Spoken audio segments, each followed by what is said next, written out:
Hello everyone, मैं Rory Verma राज किशोरी देवी के YouTube channel में आप सभी का स्वागत करती हूँ। आज हम लोग पढ़ेंगे डीएड एचआई का पेपर नंबर 5 संचार और लैंग्वेज। इन दो टॉपिक को आज हम लोग अच्छे से डिस्क्राइब करेंगे मैं, और आप लोग को अच्छे से मैं समझती हूँ कि अच्छे से समझ में आएगा, और इससे रिलेटेड हम लोग कुछ क्वेश्चंस को भी पुटअप करेंगे। ओके, आइए हम लोग स्टार्ट करते हैं आज का अपना टॉपिक संचार। संचार क्या है? कम्युनिकेशन। कम्युनिकेशन वह मेथड है जिससे हम एक दूसरे को अपनी बातों को एक व्यक्ति से दूसरे व्यक्ति में इजीली पहुंचा सकते हैं। कम्युनिकेशन के द्वारा सूचनाओं का आदान प्रदान होता है। कम्युनिकेशन बहुत इंपॉर्टेंट रोल अदा करता है हमें इंफॉर्मेशन देने के लिए, इंफॉर्मेशन पहुंचाने के लिए। तो कम्युनिकेशन वन वे भी हो सकता है, टू वे भी हो सकता है। वन वे कम्युनिकेशन जिसमें हम केवल एक व्यक्ति बोल रहा है और दूसरा सुन रहा है केवल, तो ये वन वे कम्युनिकेशन। और टू वे कम्युनिकेशन जब दोनों तरफ से आदान प्रदान, एक व्यक्ति सुन भी रहा है और दूसरा सामने वाला उसका उत्तर दे रहा है, तो ये टू वे कम्युनिकेशन हो गया। जैसे आपका टीवी हो गया आपका, और प्रोजेक्टर हो गया, ये एक वन वे कम्युनिकेशन है। उससे मैं केवल ले रही हूँ, मैं उन्हें कुछ दे नहीं रही हूँ। तो संचार, तो ये भी कम्युनिकेशन का एक मेथड है। आइए हम थोड़ा सा उसके बारे में थोड़ा सा अच्छे से डिस्क्राइब करते हैं। संचार, संचार अर्थात कम्युनिकेशन। कम्युनिकेशन जो हमारे विचारों, सूचनाओं और भावनाओं को आदान प्रदान को हम कहते हैं। यह मानव जीवन में एक महत्वपूर्ण रोल अदा करता है, जिसके माध्यम से व्यक्ति अपने विचारों को दूसरे व्यक्ति तक अपनी बातों को पहुंचा सकता है। क्योंकि हमें सूचनाओं के आदान प्रदान करने के लिए संचार का होना बहुत इंपॉर्टेंट होता है। आइए हम अध्ययन करते हैं कुछ संचार के कुछ प्रकार, कम्युनिकेशन के कुछ प्रकार। जैसे मौखिक कम्युनिकेशन, ओरल कम्युनिकेशन ये क्या है? हम बोल करके सूचनाओं एक व्यक्ति से दूसरे व्यक्ति में पहुंचाते हैं। दूसरा हमारा है लिखित संचार, अर्थात एक अध्यापक अपने लिखित यानी लिख करके जो सूचनाओं को बच्चों को पढ़ा सकता है या सूचनाओं का आदान प्रदान करता है, वो लिखित संचार हुआ। जैसे अगर स्कूल हम बात करते हैं, जैसे एक स्कूल है, उसमें कुछ छुट्टियां हैं, हमें अगर बच्चों को बतानी है तो हम बुलेटिन बोर्ड पे एक सूचना पट पे सूचना लगा देते हैं कि कल छुट्टी है। तो बच्चे क्या हैं, ये एक लिखित कम्युनिकेशन हो गया, जहां हम सूचना को बच्चों को देने के लिए लिखित का सहारा यानी रिटन में उस सूचनाओं को प्रदान कर रहे हैं। तो यहाँ हम लिखित संचार के बारे में, इसमें संदेशों को लिखित रूप में भेजा एवं प्राप्त किया जा सकता है, जैसे ईमेल हुआ, न्यूज़पेपर हुई। तो ये इस तरह का आपका जो कम्युनिकेशन है वो आपका लिखित कम्युनिकेशन है और वन वे कम्युनिकेशन है। अब हम बात करते हैं गैर मौखिक संचार। गैर मौखिक संचार कैसे होते हैं? जिसमें केवल हम व्यक्ति के हाव भाव या उनके फेशियल एक्सप्रेशन से ही हम चीजों को समझ पाते हैं कि सामने वाला व्यक्ति क्या कहना चाहता है। जैसे कभी व्यक्ति के फेशियल एक्सप्रेशंस के द्वारा हम समझ पाते हैं कि वो रो रहा है या हंस रहा है, बोल रहा है या गा रहा है। तो फेशियल एक्सप्रेशंस की से हम उनको आइडेंटिफाई कर पाते हैं, सूचना प्राप्त कर पाते हैं कि उस व्यक्ति वो हमें से क्या कहना चाह रहा है। फेशियल एक्सप्रेशन से भी बच्चे, जैसे हमारे एक स्पेशल बच्चे हैं जो सुन नहीं सकते, अगर उनमें हेयरिंग एड नहीं है, नहीं यूज कर रहे हैं, तो भी वो फेशियल एक्सप्रेशंस देख करके वो चीज को समझ पाते हैं कि सामने वाला व्यक्ति हमसे क्या कहना चाहता है। आइए नेक्स्ट हम बात करते हैं संचार का महत्व। संचार वो दृश्य श्रव्य संचार। दृश्य श्रव्य संचार कैसा होता है? जैसे रेडियो, टेलीविजन, आपका वीडियो कॉल्स हो गया, या वीडियोग्राफी के द्वारा, या हम कह सकते हैं प्रोजेक्टर में, जैसे हम किसी बच्चों को कोई टॉपिक का विजुअली हम दिखा करके उन्हें समझा रहे हैं, तो ये आपका दृश्य श्रव्य संचार हो गया, दृश्य श्रव्य कम्युनिकेशन हो गया। इसके द्वारा हम सूचनाओं को व्यक्ति को सुना करके, बोल करके बता सकते हैं, दिखा करके बता सकते हैं विजुअली। सबसे सशक्त माध्यम है दृश्य और श्रव्य संचार। दृश्य और श्रव्य कम्युनिकेशन जो होता है वो सबसे सशक्त माध्यम है संचार का, क्योंकि इससे जो भी सूचनाएं हमें मिलती हैं वो कहीं ना कहीं हम काफी ज्यादा समय तक उसे याद रख पाते हैं। तो दृश्य श्रव्य जो बहुत सशक्त साधन है कम्युनिकेशन का, यहाँ ये चीज इंपॉर्टेंट हो जाती है। आइए हम बात करते हैं अपने आगे टॉपिक के बारे में, संचार का महत्व। संचार क्यों जरूरी है? संचार बहुत जरूरी है क्योंकि मनुष्य एक सामाजिक प्राणी है, उसे समाज में रह के ही अपना विकास करना है। तो जब वो आपस में कम्युनिकेट नहीं करेगा, एक दूसरे से अपनी भावनाओं को अभिव्यक्त नहीं करेगा, तो व्यक्ति शिक्षा प्राप्त कैसे कर पाएगा, व्यापार कैसे करेगा? पारिवारिक रिश्तों में इसका महत्व बहुत है। हमें एक दूसरे के साथ अगर व्यवहारिक रखना है तो हमें कहीं ना कहीं उनसे कम्युनिकेट करना आना चाहिए। अब उसके बात करते हैं संचार के साधन। संचार के बहुत सारे साधन हैं। पहले दो भागों में डिवाइड किया गया है, पारंपरिक साधन और दूसरा आधुनिक साधन। पारंपरिक साधन जैसे पहले हुआ करते थे, हम लोग क्या करते थे, टेलीग्राम के थ्रू लिख करके भेजते थे, चिट्ठियां लेके भेजते थे, और ये क्या था, पारंपरिक साधन था। कबूतरों के द्वारा सूचनाओं को एक दूसरे से पहुंचाया जाता था यहाँ से वहां। लेकिन अब आधुनिक साधन है, जैसे ईमेल हो गया, इंटरनेट हो गया, मोबाइल फोन है आपका। ये सब क्या चीजें हैं? वो आधुनिक चीजें हैं जो संचार का एक बहुत बड़ा सशक्त माध्यम, जिसमें हम मिनटों में अपने समाचार सूचनाओं को एक व्यक्ति से दूसरे व्यक्ति पे इजिली पहुंचा सकते हैं। क्या पहले के समय में और आज के समय में सूचनाओं को देने का प्रोसेस बहुत बदल गया। पहले अगर हम किसी को न्यूज़ कुछ देनी रहती थी तो उसको भेजने के लिए हमें काफ़ी लॉन्ग टाइम तक इंतज़ार करना पड़ता था कि अब सूचना उसके पास पहुंचेगी। लेकिन अब इतनी ज़्यादा टेक्नोलॉजी डेवलप हो चुकी है कि व्यक्ति इजिली विद इन 1 सेकेंड एक सूचना को दूसरे व्यक्ति तक बहुत इजिली पहुंचा सकता है। तो ये सब कैसे पॉसिबल हुआ? टेक्नोलॉजी से। अब हम बात करते हैं तकनीकी संचार। आज के युग में इंटरनेट और मोबाइल फोन ने संचार को एक नई ऊंचाई तक पहुंचा दिया है।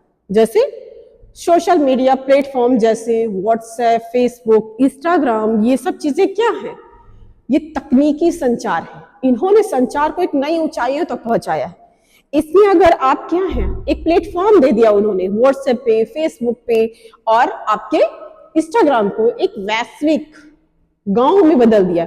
आपका समझ लीजिए एक इंस्टाग्राम या फेसबुक है तो ये एक समझ लीजिए एक वो समुदाय बन गया है, एक गांव हो चुका है जिसमें बहुत सारे लोग एक दूसरे से जुड़े हुए हैं। तो बहुत ये भी आपका टेक्नोलॉजी बेस्ड आपका हम कह सकते हैं कि संचार का माध्यम है। दूसरा है संचार के लाभ क्या क्या है। संचार का पहला लाभ है सूचना का त्वरित आदान प्रदान। मिनटों में हम अपने संदेश को किसी एक कोने से किसी दूसरे कोने तक आसानी से पहुंचा सकते हैं। दूसरा, संबंधों को मजबूत करना। जब हमारे पारिवारिक और व्यापारिक संबंधों को मजबूत करता है, जो हम सूचना बहुत इजीली एक दूसरे व्यक्ति में आसानी से पहुंचा देते हैं, तो कहीं ना कहीं वो जो आपस में जो संबंध हैं वो गहरे होते हैं, बनते जा रहे हैं। शिक्षा और जागरूकता। कहीं ना कहीं जब ये हमारी टेक्नोलॉजी डेवलप हुई है तो हमारी शिक्षा में भी एक नई क्रांति आई। पहले हम पारंपरिक पद्धति से ही पढ़ते थे, लेकिन आज हम टेक्नोलॉजी बेस्ड लर्निंग करते हैं, टेक्नोलॉजी के माध्यम से पढ़ते हैं। तो ये बहुत रोल अदा करता है। हमारा संचार का माध्यम हमारे लिए सूचनाओं को आदान प्रदान के लिए बहुत ज्यादा अच्छा रोल अदा करता है। दूसरा, अब हम बात कर, हमारा नेक्स्ट टॉपिक है आज का लैंग्वेज। लैंग्वेज क्या है? भाषा। हम कह सकते हैं कि भाषा सूचनाओं के आदान प्रदान में एक सशक्त माध्यम है। अगर हमें अपनी सूचनाओं को आसानी से पहुंचाना है या एक दूसरे से पारस्परिक संबंध रखना है, आपस में कम्युनिकेट करना है, तो उसके लिए भाषा भी एक माध्यम है। भाषा के द्वारा हम अपनी भावनाओं को, अपने विचारों को, अपनी सूचनाओं को एक दूसरे से इजिली पहुंचा पाते हैं। आइए हम अपने नेक्स्ट टॉपिक के बारे में अध्ययन करते हैं, भाषा। भाषा मानव संप्रेषण का एक प्रमुख माध्यम है जिसके द्वारा हम अपनी विचार, भावना और सूचनाओं को एक दूसरे व्यक्ति तक पहुंचा पाते हैं। यह सामाजिक संपर्क, संस्कृति, धरोहर, ज्ञान का आधार है। भाषा के बिना हम समाज की कल्पना भी नहीं कर सकते। भाषा के बिना हम समाज की कल्पना भी नहीं कर सकते। भाषा की परिभाषा। भाषा शब्द जो है वो संस्कृत भाषा का शब्द है जिसे हम बोलना कहते हैं। भाषा के क्या है? भाषा एक माध्यम है सूचनाओं को प्रदान करने का। अब हम बात करते हैं भाषा के प्रकार। प्लेटो ने कहा है विचार और भाषा का संबंध में कहा है कि विचार और भाषा में थोड़ा सा अंतर होता है। भाषा के प्रकार, भाषा के 3 प्रकार हैं, लिखित भाषा, मौखिक भाषा और सांकेतिक भाषा। मौखिक भाषा क्या है? इसमें हम ध्वनियों के माध्यम से विचारों का आदान प्रदान करते हैं। लिखित भाषा क्या है? इसमें हम प्रतीकों, चिन्हों के द्वारा हम संप्रेषण करते हैं। उसके बाद है हमारा सांकेतिक भाषा। इसमें हम शारीरिक हाव भाव एवं संकेतों और मुद्राओं के माध्यम से आपस में संचार करते हैं। तो ये तीनों इंपॉर्टेंट है हमारे लिए। भाषा का महत्व, सांस्कृतिक धरोहर का संरक्षण करना। भाषा के माध्यम से हम पारंपरिक, यहां मैंने बात की 3 भाषाएं, लिखित भाषा, मौखिक भाषा और सांकेतिक भाषा। लिखित भाषा वो होती है जो हम सूचनाओं को लिख करके आदमी को देते हैं, लिख करके बात करते हैं, तो वो लिखित भाषा हो गई। मौखिक भाषा जो हम बोल करके आपस में बात कर रहे हैं, तो वो आपका लिखित भाषा हो गई। और मौखिक हम कहते हैं सांकेतिक भाषा। सांकेतिक भाषा जो हमारे हाव भाव के द्वारा प्रेजेंट की जाती है उसे हम मौखिक भाषा कहते हैं। भाषा का महत्व, सांस्कृतिक धरोहर का संरक्षण। भाषा के से पारंपरिक लोक कथाएं, गीत, साहित्य पीढ़ी दर पीढ़ी को हस्तांतरित किया जा सकता है। दूसरा है सामाजिक एकता। भाषा समाज के विभिन्न वर्गों को जोड़ने का कार्य करती है। भाषा क्या है? हमारे सामाजिक समाज को जोड़ने का कार्य करती है एक दूसरे के साथ। तीसरा है शिक्षा और ज्ञान का प्रसार।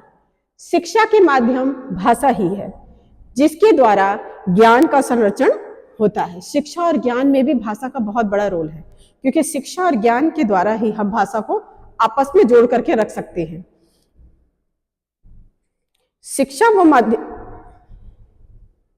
शिक्षा और ज्ञान का प्रसार ही भाषा का उसके लिए भी भाषा एक माध्यम है। हिंदी भाषा का महत्व। हिंदी भारत की प्रमुख भाषा है जो हमारी राष्ट्रभाषा है कहलाती है।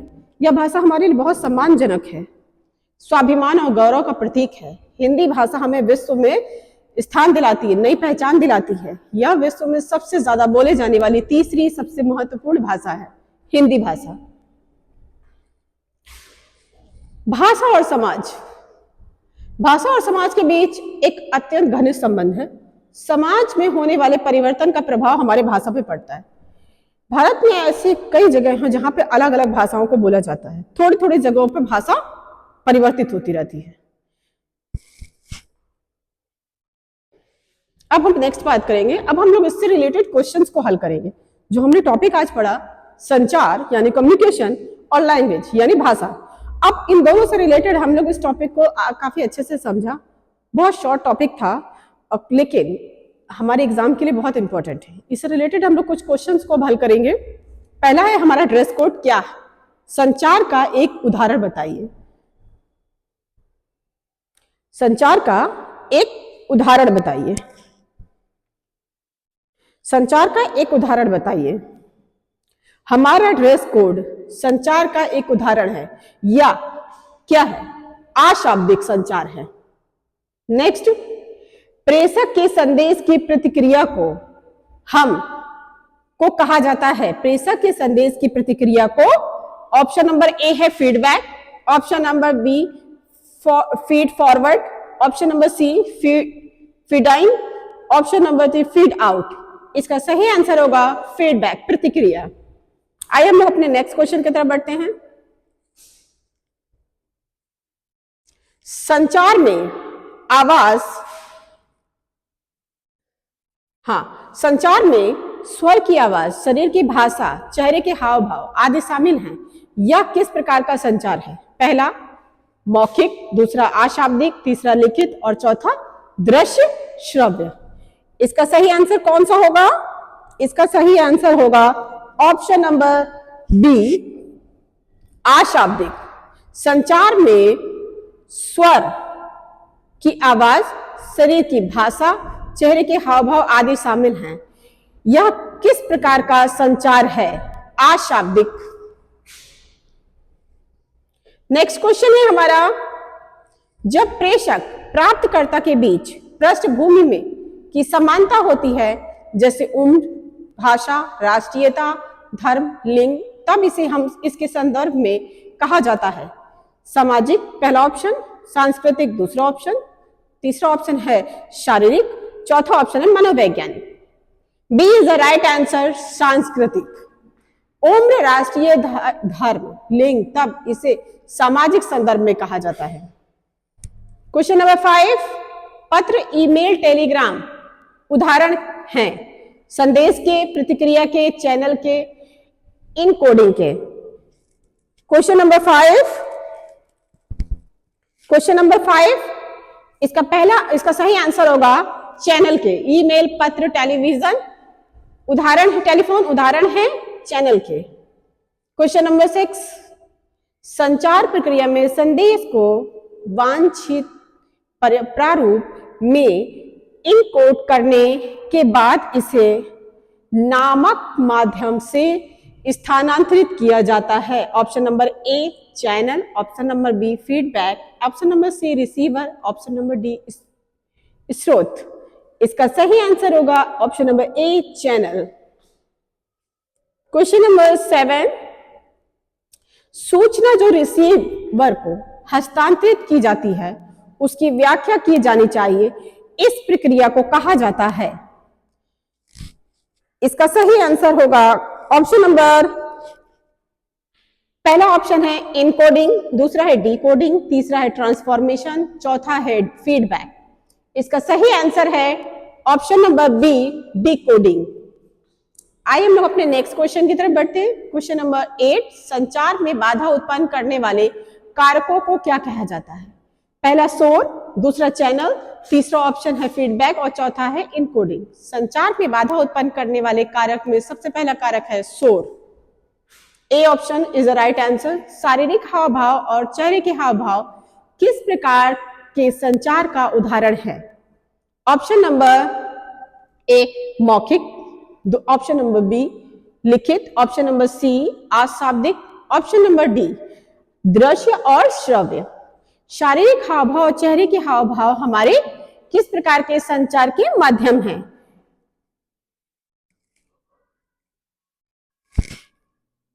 इसका सही आंसर होगा ऑप्शन नंबर सी अशाब्दिक संचार। अशाब्दिक संचार। अब हम लोग अपने नेक्स्ट क्वेश्चन की तरफ बढ़ते हैं। संचार के किस प्रकार में संदेश का त्वरित आदान प्रदान होता है? पहला लिखित संचार, दूसरा मौखिक संचार, तीसरा है अशाब्दिक संचार, चौथा है दृश्य श्रव्य संचार। B is the right answer, मौखिक संचार। मौखिक संचार में हम क्या करते हैं? संदेश को बहुत ही इजीली पहुंचा सकते हैं। भाषा, अब क्वेश्चन नंबर 11, भाषा का मुख्य उद्देश्य क्या होता है? ऑप्शन नंबर ए मनोरंजन, ऑप्शन नंबर बी सूचना का आदान प्रदान, ऑप्शन नंबर सी व्यापार करना, ऑप्शन नंबर डी यात्रा करना। भाषा का मुख्य कार्य होता है सूचनाओं का आदान प्रदान करना। क्वेश्चन नंबर 12, निम्नलिखित में से कौन सा भाषा का प्रकार नहीं है? मौखिक भाषा पहला ऑप्शन, दूसरा ऑप्शन है लिखित भाषा, तीसरा सांकेतिक भाषा और चौथा गणितीय भाषा। इसका सही ऑप्शन होगा ऑप्शन नंबर डी गणितीय भाषा। ये एक भाषा का प्रकार नहीं है। Question number 13,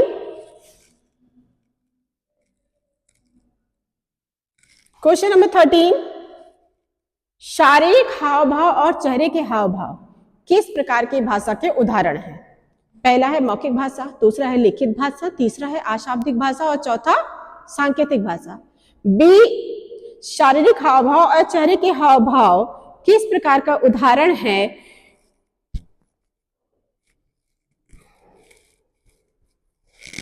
D is the right answer, सांकेतिक भाषा। क्वेश्चन नंबर 14, ईमेल, पत्र और रिपोर्टर किस प्रकार की भाषा का उदाहरण है? ईमेल, पत्र और रिपोर्ट किस प्रकार की भाषा का उदाहरण है? पहला मौखिक, दूसरा लिखित, तीसरा अशाब्दिक, चौथा सांकेतिक। B is the right answer, ये एक लिखित भाषा है।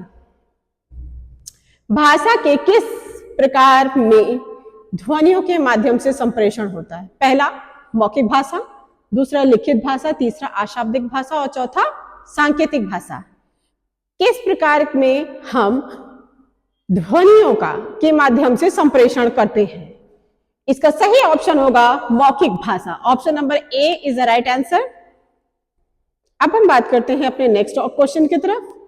क्वेश्चन नंबर 16, संकेतों और प्रतीकों के माध्यम से विचार को व्यक्त करने वाली भाषा को क्या कहते हैं? पहला है मौखिक भाषा, दूसरा है लिखित भाषा, तीसरा है सांकेतिक भाषा और चौथा है अशाब्दिक भाषा। संकेतों और प्रतीकों के माध्यम से हम को व्यक्त करने वाली भाषा को हम सांकेतिक भाषा कहते हैं। C is the right answer. C is the right answer. Question number next के आगे हम लोग बढ़ते हैं। 17, भाषा को अध्ययन को क्या कहते हैं? भाषा के अध्ययन को हम कहते हैं भाषा विज्ञान, व्याकरण, साहित्य, भाषण। भाषा के अध्ययन को हम भाषा विज्ञान कहते हैं। ए इज द राइट आंसर। अब हम लोग बढ़ते हैं अपने नेक्स्ट क्वेश्चन की तरफ। किस प्रकार की भाषा में व्याकरण और शब्दावली का प्रयोग होता है? ऑप्शन नंबर ए मौखिक भाषा, ऑप्शन नंबर बी लिखित भाषा और ऑप्शन नंबर सी सांकेतिक भाषा और ऑप्शन नंबर डी उपरोक्त सभी। किस प्रकार की भाषा में हम व्याकरण और शब्दावली का उपयोग करते हैं? D is the right answer. हम उपरोक्त सभी में व्याकरण और शब्दावली का प्रयोग करते हैं, चाहे वो हमारी लिखित भाषा हो, सांकेतिक या कोई भी भाषा हो। आइए हम लोग अपने नेक्स्ट क्वेश्चन की तरफ बढ़ते हैं। क्वेश्चन नंबर 19, भाषा के माध्यम से सांस्कृतिक धरोहर का संरक्षण कैसे होता है? ऑप्शन नंबर ए परंपराओं का हस्तांतरण से, ऑप्शन नंबर बी लोक कथाओं का प्रसार से, ऑप्शन नंबर सी साहित्य का सृजन से, ऑप्शन नंबर डी उपरोक्त सभी। भाषा के माध्यम से सांस्कृतिक धरोहर का संरक्षण हमारे इन तीनों के माध्यम से होता है। D is the right answer. उपरोक्त सभी, परंपराओं के हस्तांतरण से, लोक कथाओं के प्रसार से, साहित्य के सृजन से और इन सभी के कारण होता है। नेक्स्ट लास्ट क्वेश्चन हमारा, भाषा की उत्पत्ति के विषय में अध्ययन को हम क्या कहते हैं? भाषा की उत्पत्ति के विषय में अध्ययन को हम क्या कहते हैं? भाषा विज्ञान, ए ऑप्शन नंबर बी व्युत्पत्ति, ऑप्शन नंबर सी ध्वनि विज्ञान, ऑप्शन नंबर डी शब्दकोश।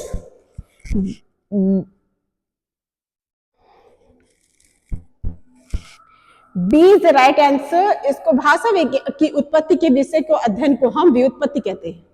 नो, भाषा की उत्पत्ति के विषय के अध्ययन को हम भाषा विज्ञान कहते हैं। Option number A is the right answer. I think आज हम लोग ने भाषा और संचार कम्युनिकेशन दोनों को काफी अच्छे से समझा होगा और इनसे रिलेटेड हम लोगों ने क्वेश्चंस को हल किए। मे बी पॉसिबल इसमें से कुछ क्वेश्चन ऐसे हैं ज्यादा इंपॉर्टेंट हैं जो आपके एग्जाम में आ सकते हैं। ये तो हमारा आज का था टॉपिक। आइए हम लोग ये जो क्वेश्चंस मैंने इसमें पुटअप किए हैं आप लोगों से वो बताया है, ये क्वेश्चंस बहुत इंपॉर्टेंट हैं आपके एग्जाम के लिए। एग्जाम में इस तरह के एक एक नंबर वाले क्वेश्चंस कई इनमें से पूछे जा सकते हैं। तो आई होप आज का टॉपिक आप लोगों को बहुत अच्छे से समझ में आया होगा, आपने बहुत अच्छे से इसको अध्ययन भी किया होगा। बहुत छोटा सा टॉपिक था। अब हम लोग अपने नेक्स्ट क्लास में मिलते हैं। ओके।